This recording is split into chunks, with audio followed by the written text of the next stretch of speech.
सामीन मोहतरम, अज़ीज़ मुसलमान भाइयों, जहाँ मैंने आप हज़रात के सामने एक हदीस मुबारका एक दर्स में आपको बताया है कि 7 आदमी ऐसे जो अल्लाह के अर्श के साए के नीचे दाखिल होंगे। वहाँ मेरे अकाबिर ने दीगर अहादीस मुबारका से चंद और अशख़ास हैं कि अल्लाह इनको भी कल क़यामत के दिन अर्श का साया नसीब फरमाएंगे। मैं चंद उन हज़रात का नाम लूँगा जिस अमल की वजह से ये हज़रात भी अर्श के साए के नीचे अल्लाह इनको जगह नसीब फरमाएंगे। हज़रत मौलाना सईद अहमद देहलवी अल्लाह उन्होंने अपनी रिसाला जन्नत की कुंजी में इन हज़रात की फ़हरिस्त दर्ज की है। मुख्तलिफ़ अहादीस और मुख्तलिफ़ रिवायात से इन चीज़ों को इकट्ठा किया गया है और उन्होंने काफ़ी तादाद में ये बातें लिखी हैं। चंद मैं आप हज़रात के सामने गिनवाना चाहता हूँ ताकि हम भी अपनी ज़िंदगी में इस तरह की मज़ीद सिफ़ात लेकर आएँ। फरमाया कि जो शख्स आप अपने मक़रूज़ को मोहलत दे, मसलन मुझसे किसी ने कर्ज़ लिया, वो गरीब हो गया, मज़दूरी नहीं लग रही या किसी वजह से वो मजबूर है, उस मुकर्रर वक्त पर वो कर्ज़ा नहीं दे सकता, मेरे इल्म में है कि वो परेशान है और उस परेशानी की वजह से वो शर्मिंदा भी है, तो ऐसे इंसान को उस कर्ज़ के देने में मोहलत दी जाए तो अल्लाह इसे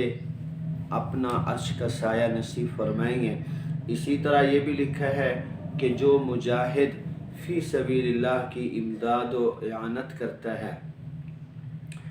अल्लाह इसे भी अर्श का साया नसीब फरमाएंगे। और इसी तरह जो शख्स किसी नेक आदमी को महज अल्लाह के वास्ते दोस्त रखता है, ये उस हदीस मुबारका के अंदर भी गुज़र चुका है। इसी तरह तिजारत में सच बोलने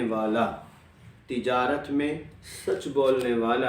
ये भी अर्श के साए के नीचे होगा। इसी तरह वो शख्स जिसके अखलाक अच्छे होंगे और खुल्क हुस्न से मुत्तसिफ़ होगा, तो ये शख्स भी अल्लाह के उस अर्श के साए के नीचे आएगा। इसी तरह जो शख्स मौसमी वक्तों और दुश्वारियों के बावजूद वज़ू की तकलीफ़ बर्दाश्त करता है, यानी सर्दी का मौसम है और वज़ू करता है तो पानी ठंडा है, आसानी नहीं है, पानी गर्म नहीं कर सकता, उम्र का तकाज़ा है, ठंडी हवाएं चल रही हैं, लेकिन ये नमाज नहीं छोड़ता, नमाज की पाबंदी करता है, तो वज़ू हर हाल में ये करके अल्लाह की इबादत करता है। तो इन दुश्वारियों को बर्दाश्त करने की वजह से अल्लाह ऐसे मुसलमान मर्द को, औरत को अपने अर्श का साया नसीब फरमाएंगे। इसी तरह ये भी लिखा गया है, रात के अंधेरे में मस्जिद की तरफ जाने वाला, अल्लाह हम सब को भी ये सिफत नसीब फरमा दे कि रात को अंधेरे में मस्जिद जाने वाला अल्लाह इस ऐसे आदमी को अर्श का साया नसीब फरमाएंगे। मैंने एक वीडियो देखी थी कुछ अर्सा कबल, तो उस वीडियो में दिखाया ये जा रहा था कि एक मुसलमान ज़ईफ़ है, नबीना है, उसकी रोशनी, उसकी बिनाई ख़त्म हो चुकी है, हो सकता है घर में बच्चा ले जाने वाला कोई ना हो, औलाद ना हो या कोई और उज़्र उसके अंदर मौजूद हो, तो उस मस्जिद के साथ उसका इतना लगाव था कि उसने अपने घर से लेकर मस्जिद के दरवाज़े तक एक रस्सी बांधी हुई थी और जैसे अज़ान होती है तो वो अल्लाह का नेक बंदा, वो बुज़ुर्ग अपने घर से वज़ू करता है, वज़ू करने के बाद फिर वो अपने घर से रस्सी के सहारे से